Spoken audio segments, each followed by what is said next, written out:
실로는 실제로 여호수아가 카나안을 정복한 다음에 그들의 지파들에게 땅을 분배해 주기 위하여 그 지파들을 모이라고 한 장소가 바로 이 실로입니다. 이 실로는 베델부터 조금 위에 있어요. 그러니까 실질적인 장소입니다. 물론 우리 성경에 나오는 모든 지명이 그때의 그 지명이 지금이 어디냐는 걸 정확히 파악 못하는 그런 지명도 있지만, 이 실로는 베델 위에 있는 바로 그런 지역이고, 한나가 사무엘을 바쳤던 그러한 하나님을 섬기는 장소, 그것이 바로 실로였던 것입니다. 그러니까는 BC 1400년도 그때 당시로 보면 실로는 하나님을 섬기는 성막처럼 하나님을 섬기는 장소였고, 거기에는 제사장이 있었던 곳이고, 그러니까는 그 이스라엘 민족으로 봤을 때는 그 장소를 모를 리가 없는 것이죠. 가장 이스라엘 민족한테는 많이 알려진 장소였다. 여호수아 18장 1절에 보면요, 이제 실로라는 그 장소를 실질적으로 그들의 이스라엘의 역사에 많이 나타나는 한 예를 보게 됩니다. 여호수아가 18장 1절에서 보면 이스라엘 자손의 온 회중이 실로에 함께 모여서 거기서 회중의 성막을 세우며 그 땅이 그들 앞에 굴복하였더라. 여호수아가 실로라는 곳에, 아까 땅을 분배하기 위해서 12지파를 모았던 곳이라 그랬잖아요. 모았던 그 지역에다가 성막을 세웠다. 이스라엘 백성들에게 성막이 있는 장소라는 것은 거룩한 장소겠죠. 바로 그것이 실로였었다. 그 다음에 또 9절에 보면, 18장 9절에 보면 그 사람들이 가서 그 땅을 두루다니며 그 성읍들을 7부분으로 책에다 그려가지고 실로에 있는 진중에 여호수아에게로 다시 왔더라. 그러니까는 실로가 성막도 있었지만, 여기 보면 실로에 있는 진중에, 그러니까 군사적으로든 어떤 통치적으로든 종교적으로든 중심이 됐던 지역이에요. 지금은 그 실로라는 그 지역에 많이 퇴색돼서 지금은 힘을 못 쓰는, 영향력이 없는 그런 지명 이름이었지만, BC 1400년, 아까 야곱이 예언했을 때는 BC 1700년이라고 했어요. 근데 지금 여호수아가 이렇게 실로라는 지역에 성막도 세우고 진중도 만들었다는 것은 BC 1400년이기 때문에 야곱이 유언을 할 때 언급된 그 실로라는 이름을 300년 지난 여호수아 때 그것을 지명의 이름으로 쓰고 있는 것을 보게 됩니다.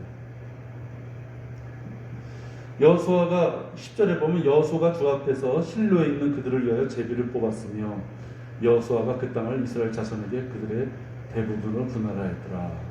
그러니까 여호수아가 종교적이든 군사적이든 통치의 중심으로 썼던 게 실로였구나라고 알 수 있고요. 또 하나님의 성막이 있었기 때문에 당연히 거기에는 주의 언약궤가 같이 있었던 거예요. 이 주의 언약궤는 하나님이 거기에 임재하신다는 뜻이에요. 언약궤가 있다는 것은 하나님이 이 땅에 내려오셨을 때 두 그룹 사이에 거기에 위치하신다는 뜻이에요. 그러니까 이 언약궤라는 것은 권능과 영광이 다 같이 있는 것이죠.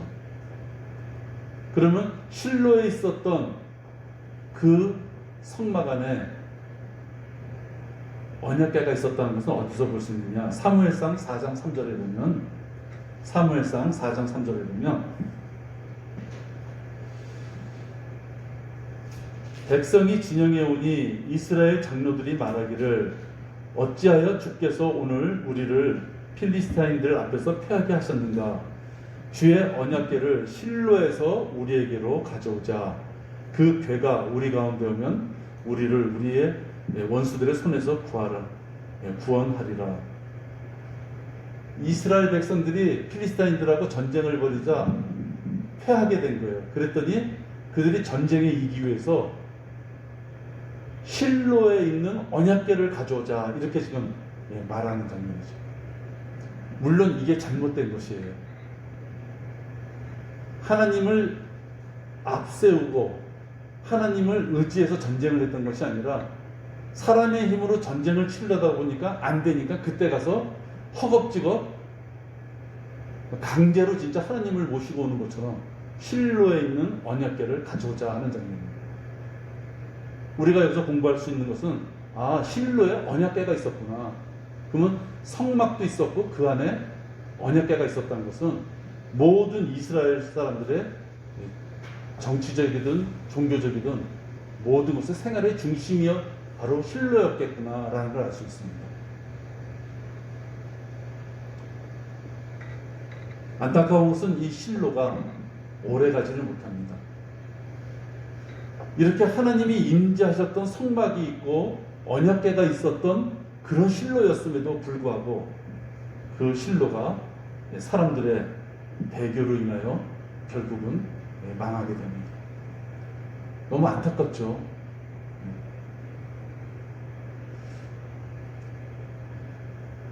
실로가 망했다는 것을 언제 알 수 있느냐면 예레미야 26장 6절을 보면 알 수 있습니다. 예레미야 26장 6절입니다.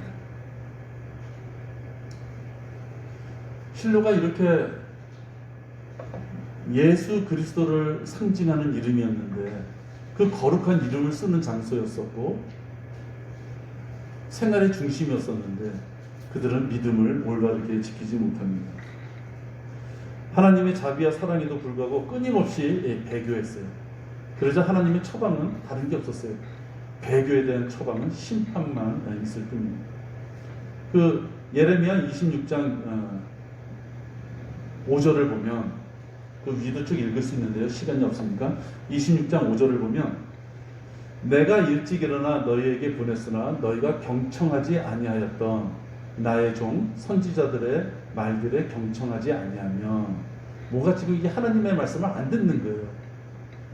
니들이 내 말을 잘 안 듣겠다면 26절 그때는 내가 이 집을 실로같이 만들며 실로같이 어떻게 만들어버리겠다는 너희들 말 안 들면 내가 실로같이 만들 텐데 어떻게 만드냐? 이 성읍은 땅의 모든 민족들에게 저주가 되게 하리라.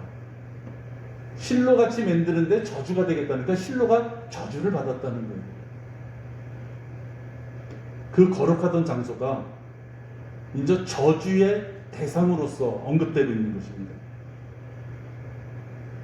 또 26장 9절 몇 구절 이렇게 뒤로 보시면요. 26장 9절입니다. 내가 어찌하여 주의 이름으로 예언하여 말하기를 이 집은 실로같이 되며 이 성읍은 한 명의 거민도 없이 황폐하게 되리라고 하느냐 하며 모든 백성이 주의 집에서 예레미야를 대적하여 모여들더라. 이제 예레미야가 너희들 하나님 말씀 안 들으면 다 그냥 망하는 거야. 다 징계야. 이렇게 얘기를 했던 것이에요. 그랬더니 그들이 너 왜 우리한테 그렇게 재수없는 말을 하냐 하고 지금 예레미야를 가만두지 않으려고 하는 장면이에요. 근데 그들의 말을 들어보면 예레미야가 이렇게 얘기했던 거죠. 이 집은 지금 너희들의 이 형편은 실로같이 되는데 이 성읍에 한 명도 거민이 없어. 싹 죽는다는 얘기잖아요. 지금 이 집이 하나님의 말씀에 경청하지 않으면 한 사람의 거민도 없이 황폐하게 되리라. 근데 그것이 바로 실로같이라고 표현하는 거예요. 우리가 그리스도인들로서 한때 하나님의 은혜에 충만해서 하나님의 자비, 하나님의 은혜 그런 것들에 너무 감사해서 우리가 흔한 표현으로 나 요즘 너무 충만해 이럴 때가 있었던 것도 사실일 거예요. 그러나 그걸 유지하지 못하면 과거에 내가 한때 좀 이렇게 했어.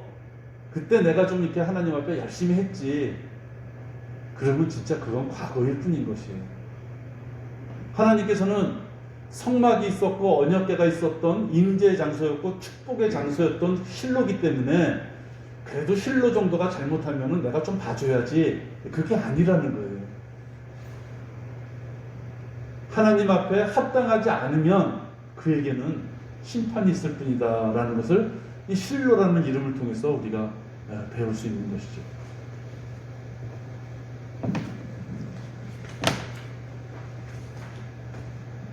이 장소의 실로는 축복과 하나님의 심판이 같이 우리들에게 보여주는 것이다. 그래서 우리들의 믿음의 이 과정도 결코 내가 지금 충만하고 내가 지금 하나님 앞에 올바르게 섰다고 해서 내가 하나님 앞에 불림받아 하나님 예수님을 만날 때까지 내가 그 경건함을 잃지 않으면 하나님 보시기에 합당하지 않은 자로 보일 수 있다.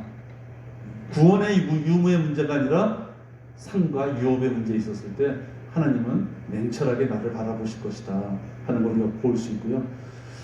이 실로는 아까 예수 그리스도를 의미한다 그랬는데 실로의 뜻은 안식을 가져오는 분, 평화의 사람, 평화의 분 이런 뜻입니다.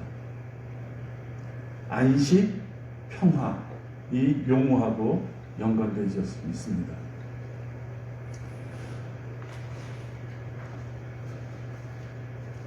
이 실로로 표현되는 이분이 바로 유다의 시로서부터 나온다. 그래서 우리가 한번 잘 생각해 보십시오. 르우벤이 가져야만 됐던 그 장자로서의 권한을 동생인 레위한테 뺏기고 그 다음에 요셉한테 뺏기고 유다한테 뺏기는 거예요.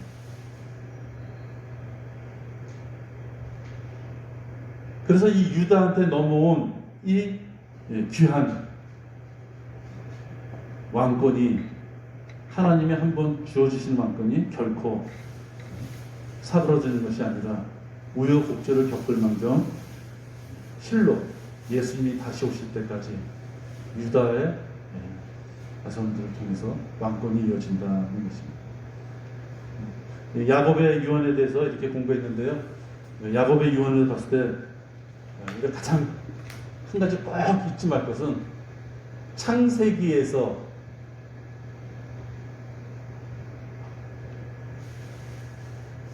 예수 그리스도가 초림하는 그 장면을 예언하시고 또 2000년이 흘러서 대환란 때 재림하시는 예수님을 야곱을 통해서 예언해 주시고 계시다.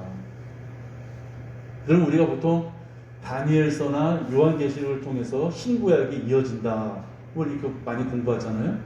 근데 사실은 야곱의 유언 이 하나만 보더라도 신구약이 관통해서 예언되는 바로 이러한 부분이 있다 하는 것입니다. 다음에는 또 다음 주제를 가지고 하겠습니다. 잠시 기도하겠습니다. 하나님 아버지 감사를 드립니다.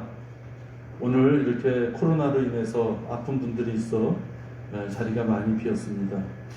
아버지 하나님, 우리들이 어디서 무엇을 하든 우리의 몸 하나 지키는 것이 사실 힘듭니다.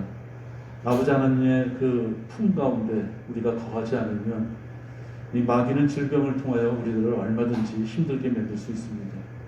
몸이 힘들면 사회생활의 문제가 아니라 하나님을 앞에 우리가 기도하고 찬양하며 말씀을 보는 것 자체가 힘이 듭니다. 아버지 하나님, 우리 지체 한 명 한 명을 다 기억해 주셔서 그들이 기도하고 또 완쾌되고자 아버지 하나님 노력할 때 그들에게 원기를 주시고 속히 저희들과 같이 주님을 섬기는데 아무런 어려움이 없도록 인도하여 주시옵소서. 아버지 하나님, 오늘 저희 교회에 또 이렇게 새롭게 한 분이 오셨는데 아버지 하나님을 섬길 수 있는 기회가 또 두루두루 많이 이렇게 제공되어지고 아버지 하나님을 섬길 수 있는 기회를 많이 확보해가는 복이 있도록 인도하여 주시옵소서. 이 모든 말씀을 우리 주 예수 그리스도 이름으로 감사하며 기도했습니다. 아멘. 기도하겠습니다. 8시까지 하겠습니다.